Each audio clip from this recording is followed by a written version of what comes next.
Mais j'étais sous emprise mentale et j'en parle aussi parce que c'est un phénomène qui est trop peu respecté et trop peu explicité dans les médias. L'emprise mentale, on n'imagine pas jusqu'où ça peut aller. Hein. L'emprise mentale, d'ailleurs dans les sectes et tout ça, on le voit bien, ça peut aller très très très très loin. Et moi, je l'ai vraiment subi à 20 ans.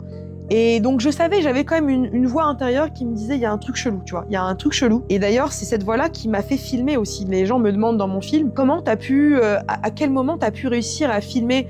Alors bien évidemment, je ne montre pas des scènes intimes, mais je montre quand même, si, des scènes intimes finalement, des moments où j'ai pu capturer ces moments où il me parlait, où il me retournait le cerveau. Toutes ces phrases dégueulasses qu'il me disait, on le voit direct dans le film, hein. Lui il est flouté. Et on l'entend parler, et c'est assez choquant d'ailleurs, parce qu'on sait que c'est pas un acteur, on sait que c'est une vraie personne, et que moi je l'ai vraiment vécu, tu vois. On a tous ces moments de manipulation, ces moments de terreur de la jeune fille qui est clairement objetisée. On l'a dans le film. Et j'avais décidé de pas l'ellipser, justement pour ce que j'ai évoqué juste avant, le fait de dire les choses de manière transparente pour évoluer.